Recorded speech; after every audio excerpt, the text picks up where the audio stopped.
Hello guys, welcome back to my channel. आसा खालामबाय नोंथांमोना बयबो मोजाङै दङ।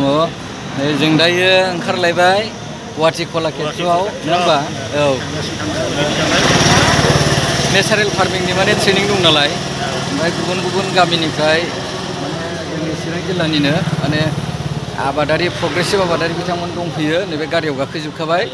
ओमफ्राय दा माखासे मोनफैबावनो गोनां दं। बेखौ जों दसे नेथ'दों आरो एग्रिकालचार अफिसनि मोखाङाव आरो लामायाव। थ' गाइस नोंथांमोना बेसेबां हायो नायलांबाय था।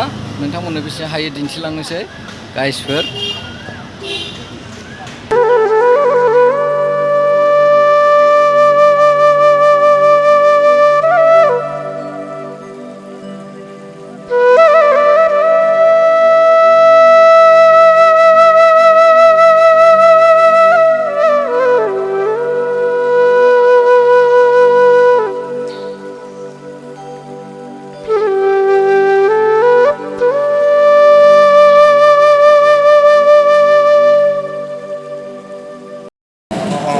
Fiesta pa. Namanya Engka Koroi. Istiqlal नालाय गासिबो मिलायनानै अके सोरबा अमा बेदर जाबाय ना जाबाय औ हटेलाव मोनफैबायलै गाइसफोर नै जोंना रुमा नायदो नायना लादो जोंहा सानै थाबाय नै पार्टनार जों हटेला मोजाङानो मथा-मथि औ बरिया ओमफ्राय प्रग्रामा जोंना गाबोनसो नालाय गाबोन फुङावनो होलांसै आरो जों कलाक्षेत्रआव दिनै एसे रेस्ट लाबाय नै मेंबायलै सानसे गारि गाखोनानै औ दा दसे बेरायबावनोसै जोङो जानाया जोंना बेहायनो फैखागोन रुम दा रानफैगोन आरो जानाया ओमफ्राय माखासे गोबां आबादारिफोरबो दंमोन नालाय बिसोरबो गुबुन रुमाव थाजोब्बाय आरो दंलाजोबो बे बिल्डिंआवनो मथा-मथि सानै सोरबा साथाम थाबाय जोंना सानैनि रुम नालाय सानै थाबाय जोंहा नै ओमफ्राय गाबोन बेसे हायो देखायनोसै नोंथांमोननो कलाक्षेत्र बे केम्पासखौबो देखायनोसै ओमफ्राय ट्रेनिंनि माखासे टपिक्सनि सोमोन्दैबो एसे खेबनो नाजानोसै नायनोसै बेसे हायो दिन्थिनो गाबोन रुमखौ एसे नायना लादो गाइसफोर नै बे बिसनाया आरो जोंहा सानै उन्दुसिगोन बेहाय सिलिं फेन सोलिगासिनो ओमफ्राय नैबे जाहैबाय आलमारि माबा माबि बुस्थु दोनजायो आरो जि जोम बेबायदि आरो रुमा नायदो नै ओमफ्राय नै टिभिबो दं दसे नायखांलायबाय जोङो टिभिखौ ओमफ्राय बे जाहैबाय नै बाथरुम नायदो नै फायखाना बेयो नैबे जाहैबाय नै गासिबो बाथरुमनि माबा आरो बेयो सुइसफोर नायदो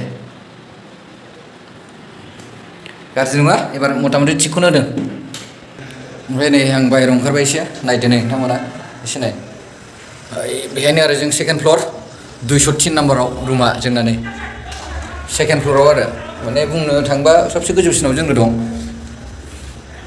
बे आरो ओरैनो खेलाबो गेलेगासिनो दं गाइसफोर एक्सारसाइस खालामदों बिसोरो जायगायाव गैया नालाय बेखायनो खलबसे जायगा बहननानै बिथांमोना दा गेलेगासिनो दं आरो प्रेक्टिस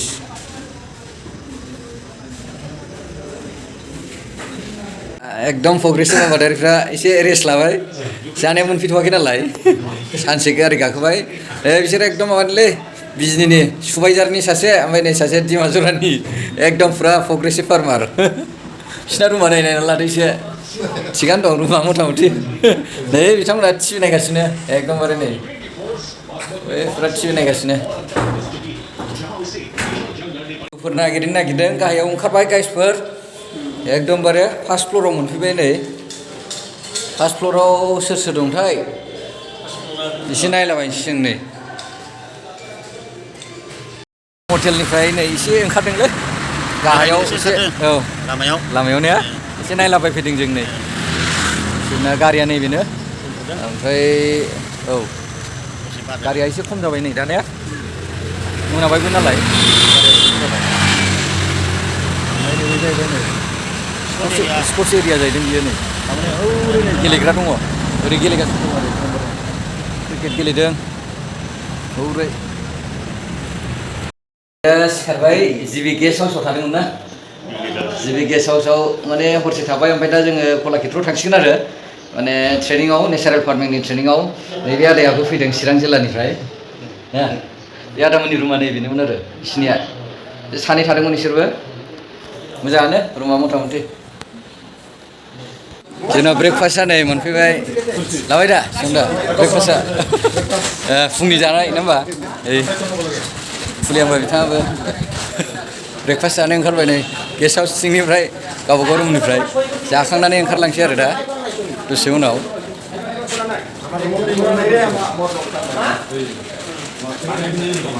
ओइ सादा आइसे ब्रेकफास्ट जों दायो नै हाबफैबाय सिङाव हाबगासिनो दं गाइसफोर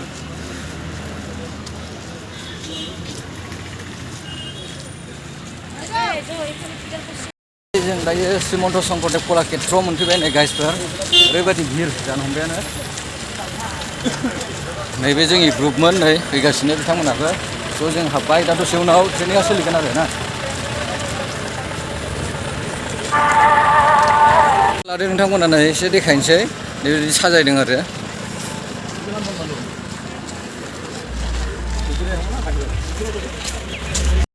मथा-मथि साजायदों आरो मोजाङैनो बबेयाव फैदों नोंथाङालाय कलाक्षेत्रआव मा प्रग्राम दं माबानि नेसनेल फार्मिंनि माने प्रग्राम दं आरोना दिनै आচ্ছা मा फैनाय जादों ना साजायनायाथ' मोजाङै साजायदों ना एकदमबारे डेक'रेसनफ्रा मोजाङानो ना औ दा मा फोरोङो एसे खोनासंनोसै ना होमबा नेचारेल फार्मिंनि सायाव औ नायखौ नायदो नोंथांमोन नै नै बिथाङा अबेनिफ्राय फैदों नोंथाङा चिरां जिल्लानिफ्राय ना औ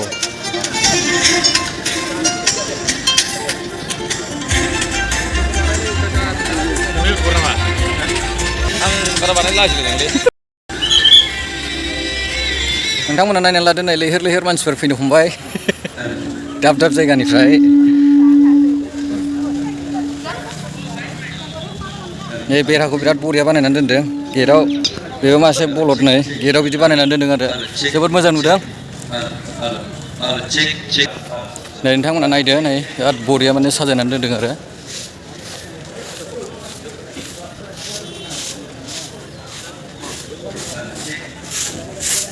जों दा हाबगासिनो नै दायो सिङाव सिंनि भिउसखौ नायदो नोंथांमोना नै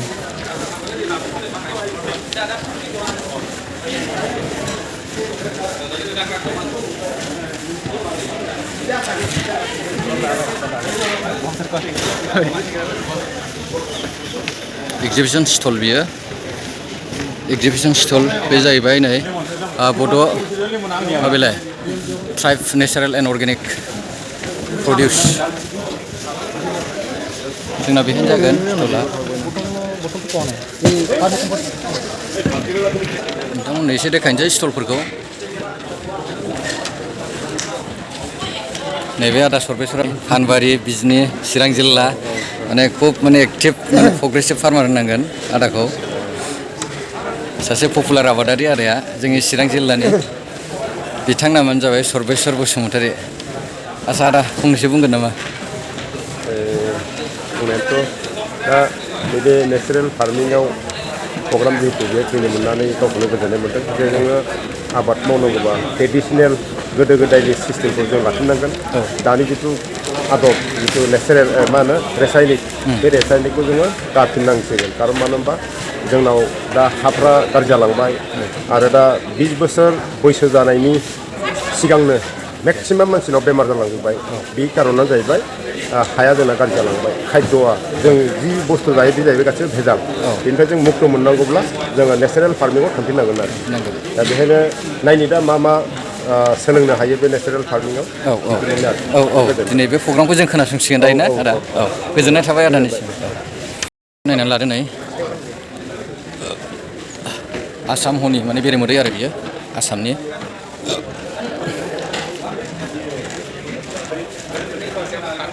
बे जाहैबाय जोंनि एग्रिकालचारनि स्टल नेचारेल गोजा आरो बे गासिबो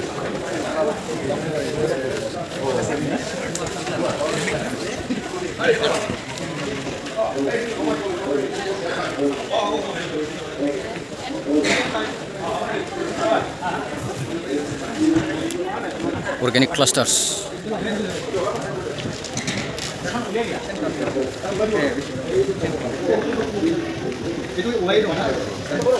Ginger.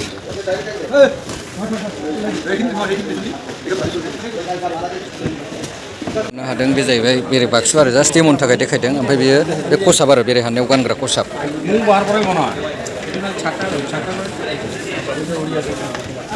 रुद्रेश्वर लबि नेকি হয় নেকি মানে ডেমোৰ কাৰণে দেখাইছে না যাব লাগে আর কি পিছত আমার শ্রীনগর পরে আহার কারণে সুবিধা হয় আচ্ছা আচ্ছা লোৱাৰ ইচ্ছা আছিল আৰু না আপোনাৰ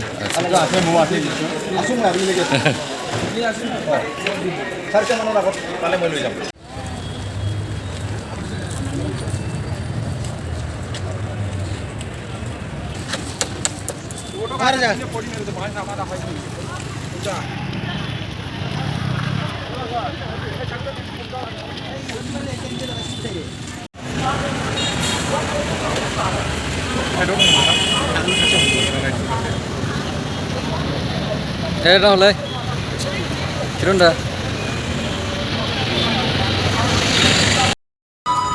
नैबे स्टेजआवनो जोंनि मिटिङा जागोन आरो दायो प्रग्रामा नेचारेल फार्मिं कनक्लेभ होनना बुंदों 2023 नेचारेल फार्मिंनि सायाव दायो डिसकास खालामगोन बाहायनो माने जेसेबां माने फार्मारफोर फैदों ना बाहाय हलावनो जिरायजोबगोन आरो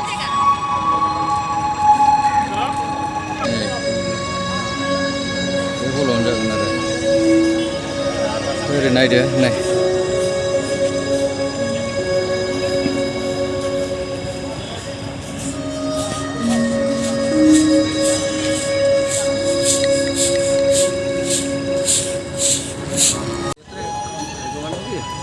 बिथाङा एक्सन फटक लागासिनो नै आबाद मावग्रा ना एक्टिभ एकदमबारे फुरा माबायाव थाखायो रेडिअ मोजां साजायनानै दोनदों आरो बिरादनो ओमफ्राय जोंना बे हलावनो जागोन आरो मिथिङा माने ट्रेनिं आरो नेचारेल फार्मिंनिया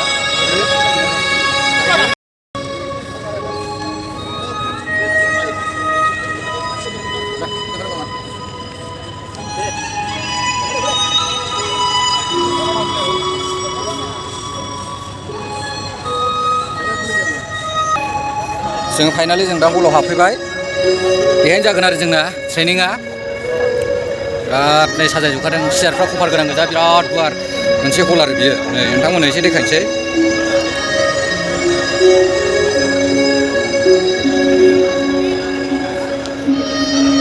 नोंथांमोना हलखौ नायदो एसे नै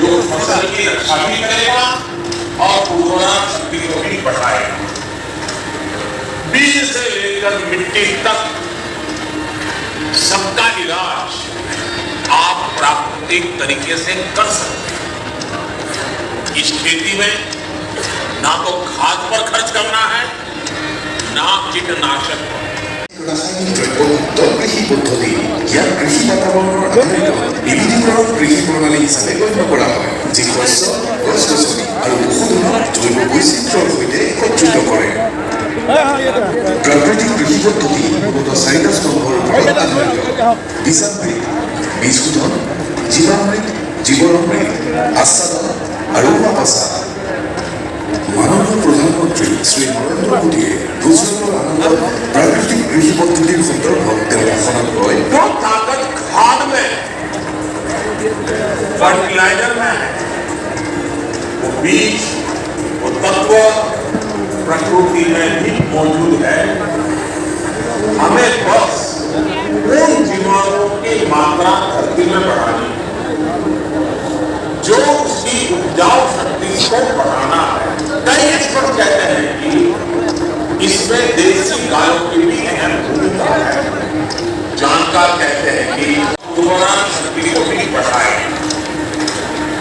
बीज से लेकर मिट्टी तक सबका इलाज आप प्राकृतिक तरीके से कर सकते हैं इस खेती में ना तो खाद पर खर्च करना है, ना कीटनाशक। इसमें सिंचाई की आवश्यकता भी कम होती है और बाढ़ से निपटने में भी ये सक्षम है। অন্ধ্ৰপ্ৰদেশ, কৰ্ণাটক, হিমাচল প্ৰদেশ, গুজৰাট, উত্তৰ প্ৰদেশ আৰু কেৰেলাৰ দৰে ৰাজ্যবোৰে ব্যাপকভাৱে প্ৰাকৃতিক কৃষি কাৰ্য চলাই আছে। লগতে কৃষি কাৰ্যৰ ব্যয় হ্ৰাস কৰি কৃষকৰ আয় বৃদ্ধি কৰাত অৰিহণা যোগাইছে। উত্তৰ পূৰ্বাঞ্চলত প্ৰাকৃতিক সম্পদৰ প্ৰাচুৰ্য আছে। অৱশ্যে ব্যাপক উৎপাদনৰ চাহিদাৰ ফলত ৰাসায়নিক সাৰৰ ব্যৱহাৰো কৰা হৈছে। আমি এতিয়া মাটিৰ গুণাগুণ ৰক্ষা কৰি মাটিৰ পুষ্টি, কৃষিজাত সামগ্ৰীৰ পুষ্টিৰ মূল্য সংৰক্ষণৰ লগতে কৃষকসকলৰ বাবে বিত্তীয় বোজা হ্ৰাস কৰিব লাগিব। 2022 চনৰ আগষ্ট মাহত ভাৰত চৰকাৰে প্ৰাকৃতিক কৃষি পদ্ধতিৰ ওপৰত এক ৰাষ্ট্ৰীয় অভিযান আৰম্ভ কৰিছে। সেই মৰ্মে অসমতো প্ৰাকৃতিক কৃষি পদ্ধতিৰ অভিযান আৰম্ভ কৰা হৈছে। 2022 বৰ্ষৰ বাবে 15খন জিলাত সমূহীয়া ভিত্তিত প্ৰাকৃতিক কৃষি পদ্ধতি প্ৰচলনৰ বাবে পদক্ষেপ গ্ৰহণ কৰিছে, যাতে অসমৰ কৃষকসকলক প্ৰাকৃতিক কৃষি পদ্ধতিৰ প্ৰতি অনুপ্ৰাণিত আৰু উৎসাহিত কৰিব পাৰে। অসমত এই পৰীক্ষামূলক হস্তক্ষেপৰ উদ্দেশ্যৰ ভিতৰত আছে খৰচবিহীন প্ৰাকৃতিক কৃষি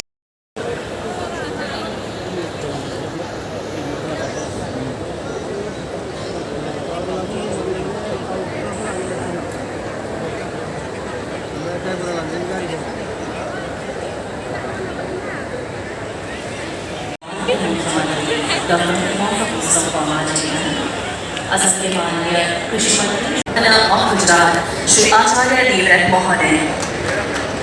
We also welcome the Honorable Chief Minister of Assam, Dr. Himanta Biswa Sarma Mahoday. We welcome the Honorable Minister of Agriculture Assam, Shri Atul Bora Mahoday. We welcome the Honorable Power Minister Assam, Shrimati Nalina Dargasa Mahodaya. We welcome the Honorable Minister of Revenue and Disaster Management, Shri Jugen Mohan Mahoday. We welcome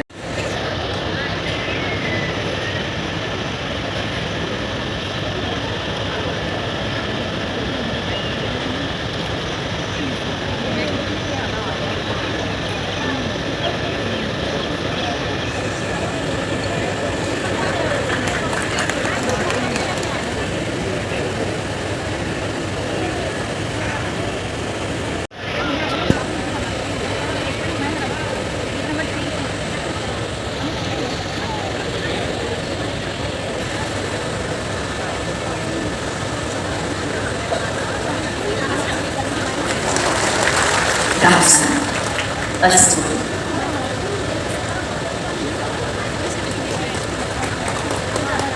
Erie jacket. The word Erie, which is derived from Iran, the Assamese word for castle. Horai.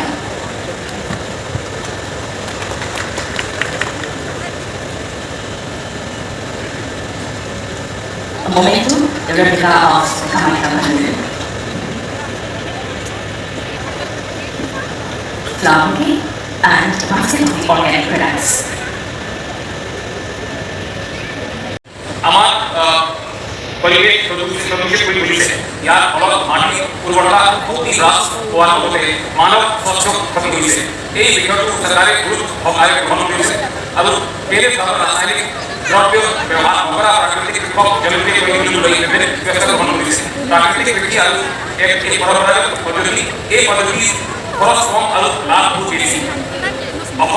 Ahom ৰাজ্যত কালৰ পৰাই অসমত পৰম্পৰাগতভাৱে প্ৰাকৃতিক পদ্ধতিৰে খেতি কৰা হৈ আহিছে।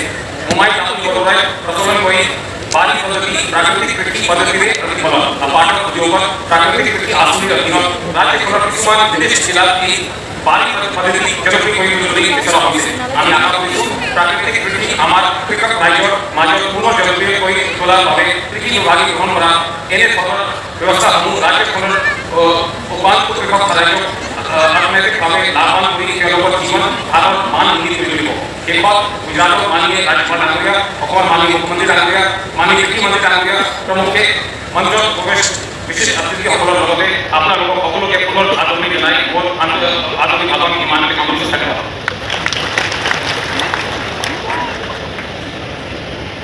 We thank the Additional Chief Secretary and Agriculture Production Commissioner, Agriculture Department Assam, for the welcome address. Ladies and gentlemen, we are elated and honored to have been joined by, for this committee, the Honorable Minister of Agriculture, Uttarakhand, Shri Ganesh Joshi Mahoday. We welcome you, sir.